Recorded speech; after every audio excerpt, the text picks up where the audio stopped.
Happy Friday, everybody, and welcome back to another video edition of Hoops with Noops. I, of course, am Alex Noops Christensen, brought to you by FTN Bets. I'm here to help you get through the entire NBA slate. Of course, make sure you follow FTN Bets on Twitter at FTN Fantasy. Everything will be moving over to there.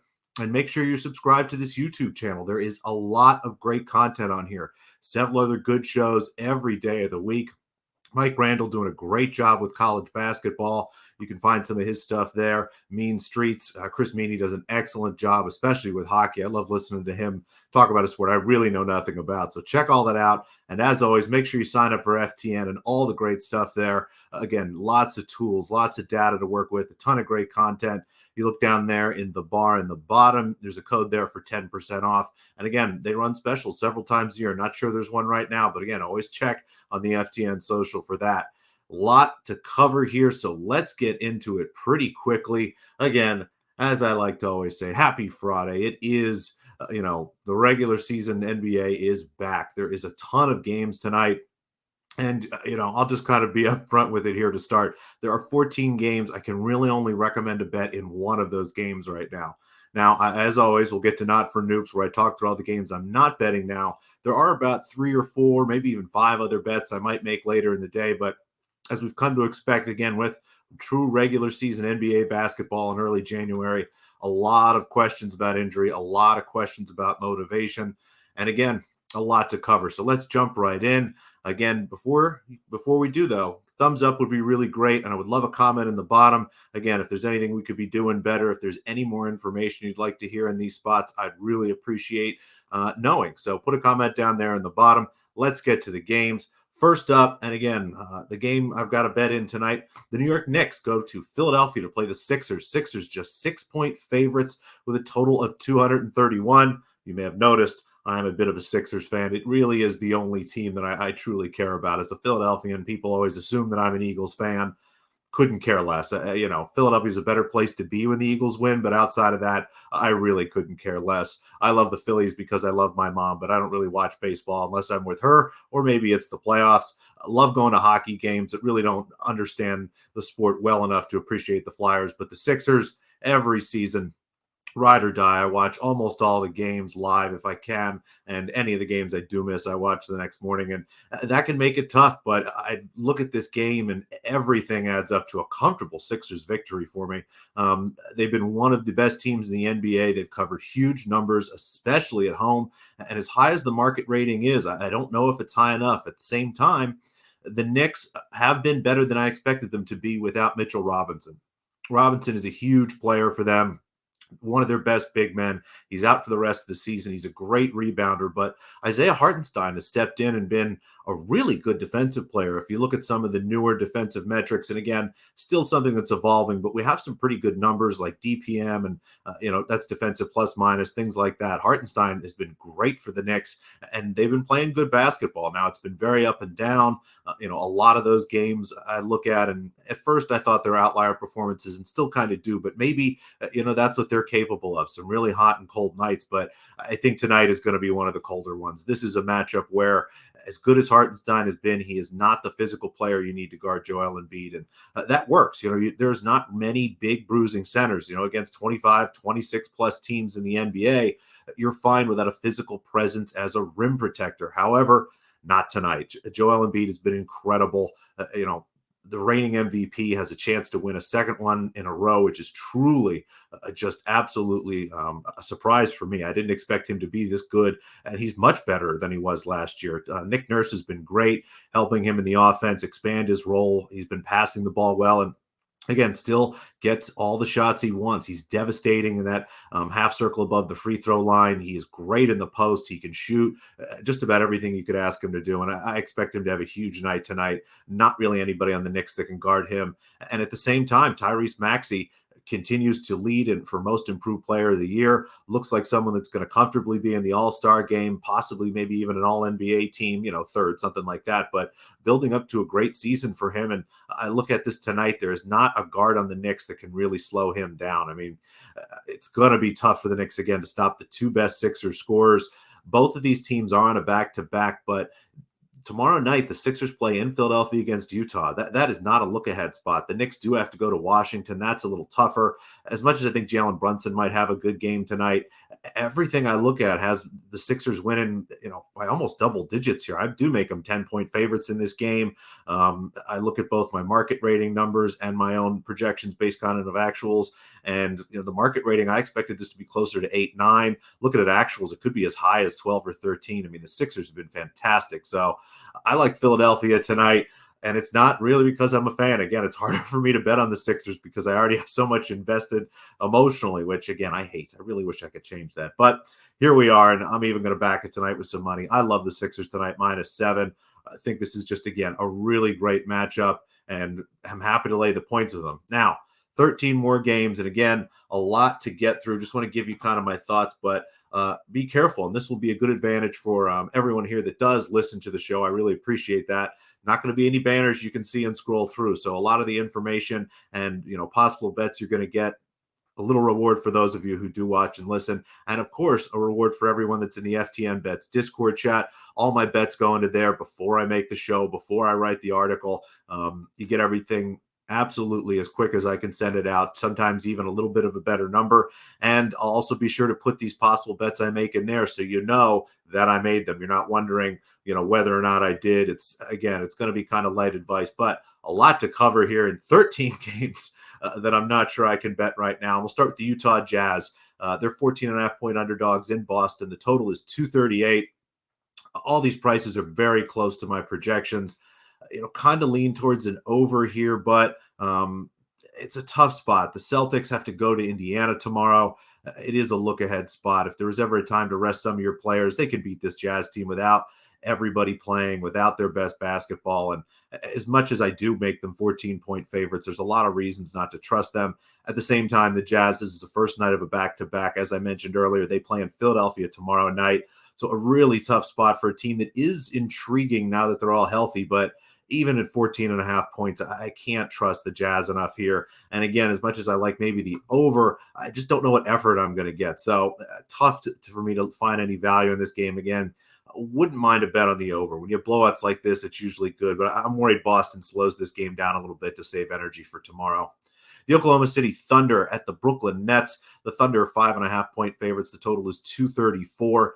I expected to bet the Thunder before I started pulling up and looking at things. They've been playing great basketball. Again, one of the best teams in the NBA, laying less than 6 points here, but not as good on the road. And my ratings, as poor as Brooklyn's played, there is some underlying data that still supports them as a good team. And I think really it comes down to the fact that they push pace. They score so many points. It's really easy for them to catch up at the end of games and keep things close here. So really like them.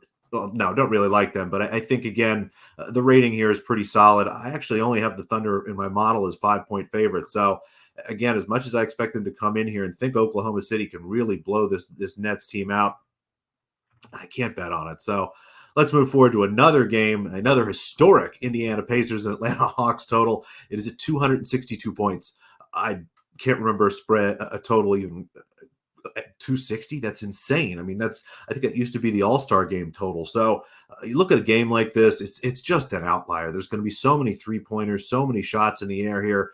I just can't with any certainty tell you that I have a good way of projecting this. As I've said before in this spot, my model is not great with games like this that are kind of on the extremes. And I think this is a good night if you're going to bet either side. I think you look at alternate spreads, because if the three-point shooting variance goes strong one way or the other, this could really be a big spread. But at the same time, there's going to be a lot of opportunity for the team that's down to get the points they need to catch up. So I have to pass on this game, even though honestly, I kind of think it's going under, but I'm not crazy enough to bet that. I don't need to be sweating my Friday night, sweating the Hawks and Pacers going under. So as high as 262 is, I'm going to skip that game.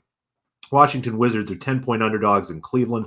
The total's 237. The Cavaliers have been playing much better basketball now that they have both Mitchell and Jarrett Allen. Obviously they prefer to have Mobley and Garland as well, but the second unit has looked good, and this is invaluable information to have later in the season when they need to find some variability and try some different things as teams prepare and have better strategies to go against Cleveland. So this is a great time to learn about all those guys. At the same time, as good as they're playing, I don't know if I can justify them quite being 10-point favorites. I have this closer to 8.5, 9. As good as Cleveland is and as much control as they have over games at home, Washington has shown us all year that even though they can't win games, they can cover numbers. They are just one game below 500 against the spread, which tells me the market's got a good rating on a team that continues to push and score points, even though they're way behind. They're losing games defensively, not offensively, which means in the fourth quarter they have the opportunity to outscore their opponents who are already ahead by a lot and sneak in and cover what we call the back door in some of these games. So a tough game there. I'm not sure that I can bet it or suggest anything, although I do think Cleveland wins. But again, as a 10-point favorite, there's not much you can do with that. The Clippers go to New Orleans. The Pelicans 1-point favorite. This is a great game and a possible playoff preview. I'd love to see 7 games of these two teams. You've got teams that are deep. They have great coaches, and their strengths really create some mismatches. The Pelicans love to attack the basket and draw fouls. There is not a great rim protector in Los Angeles, and New Orleans may be able to control this game by being physical, drawing fouls, and basically getting a lot of these veteran guys kind of beat up physically and maybe even off the court for having too many fouls. At the same time, Kawhi Leonard and Paul George are, as good as Brandon Ingram has been, his defense has fallen off the last couple seasons. I think George and Kawhi are going to be able to attack this team, and the guards for the Clippers in general should have some success tonight. So really fun game. I have this basically to pick them, so I agree with the price here. And as good as this game's going to be, I don't really see anything of value. There's going to be efficient offense, I think, but because it's so tightly contested and both coaches are happy to play a slow game, I'm just worried there's not going to be enough pace here, even though I do show a little value on the over.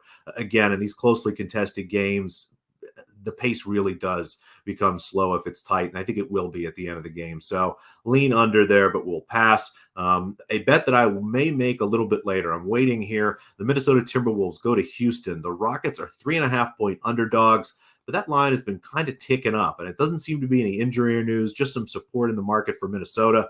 If that line gets to 4.5 or even 5, I think I'm going to bet the Rockets, as Houston has been great at home. And they're starting to be, I think, honestly, a little overrated at home in the market. That said, they are still good there. All the data looks solid for them. The Timberwolves have not been great on the road. As healthy as everyone is, I really don't love the matchup for them.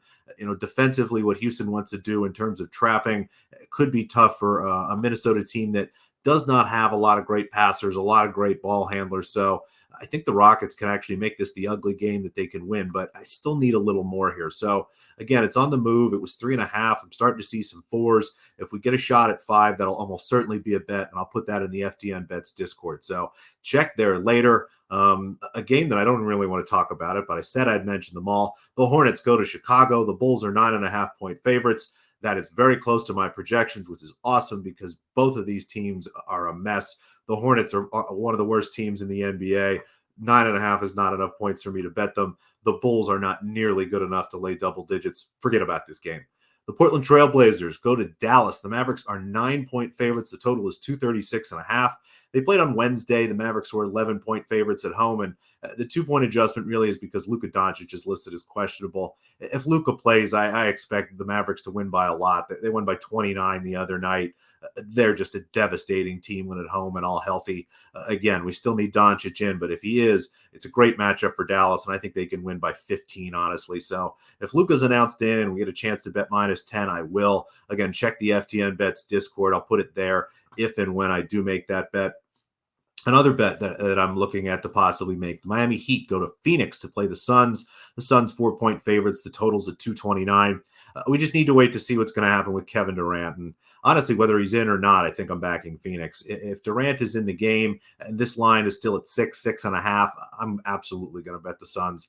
This is the last game of a 4-game road trip on the West Coast for Miami. Just a brutal schedule spot. They're missing Jimmy Butler. If everyone's healthy, Phoenix should be able to win this game comfortably. That said, if Kevin Durant's out and this line moves the other way, we get a chance to bet Phoenix -4 or better without Durant. That's still a nice spot. I think this is a more talented team in Phoenix. They're better at home. They've been home for a couple games, so should be shooting the ball well, should feel comfortable there.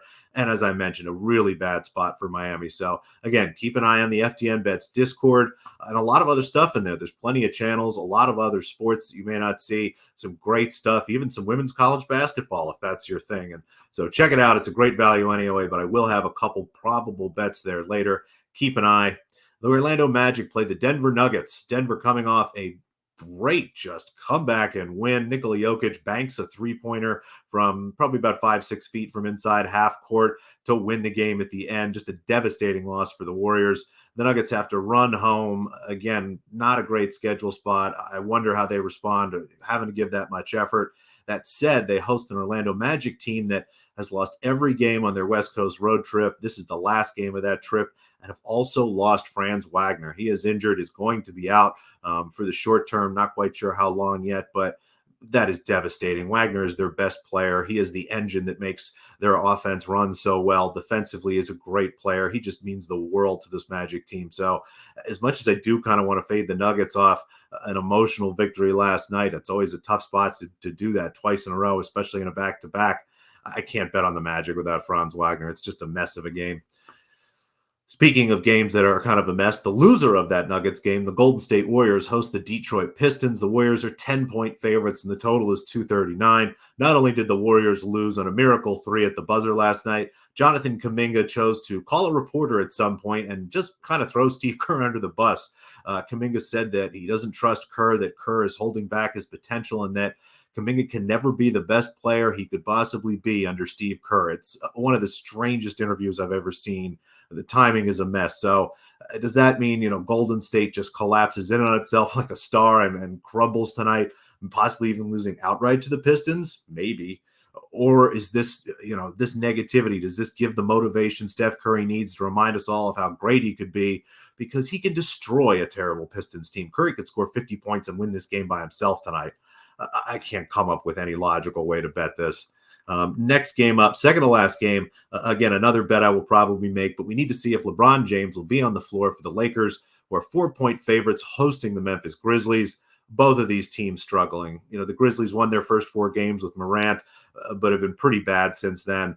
The Lakers have been a mess since winning the in-season tournament, and it's really a low point for the Lakers, and the market has adjusted them. However, I just don't see that drop for the Grizzlies. For whatever reason, they keep losing games, and their prices are not dropping the way I would expect them to, given how poorly they've been playing. So if LeBron James can play tonight, I think I'm going to back the Lakers here. I'm curious to see how much the line moves. Again, if it's even 6.5, 7, I might back LA. I think this is a great buy low spot for the Lakers, but I need to make sure LeBron's playing. So again, we'll add this to the FTN Bets Discord channel if I do make it. And finally, the Raptors go to the Sacramento Kings. I think maybe the Raptors might be better than my model thinks, might be better than the market thinks, but still too little data. Emmanuel Quickley has been a great addition for them, has really provided a lot of offense. Getting OG Anunoby out of the locker room has been good. Again, I think Anunoby was really lining up to leave anyway, so I imagine the team is much more focused here.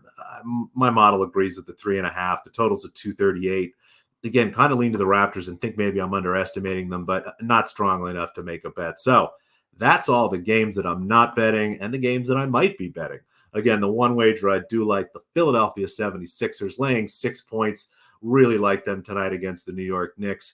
Thank you so much for watching. Really appreciate it. Again, sign up for FTN. It's fantastic. You get the Discord, all that great stuff, and you can see all my picks later. Really appreciate you watching. Again, would love a thumbs up. Please subscribe to the channel. And as always, leave a comment or send me a DM on Twitter. You can find me there at _Noops if there's anything you want to know or you have any comments to share. Again, really appreciate you watching. I'll be back on Monday with another video edition as well as the written preview. You can also find the written preview today and every Monday, Tuesday, Thursday, and Friday. Again, thanks to the folks at FTN. Thanks to all you guys. Best of luck until I see you on Monday.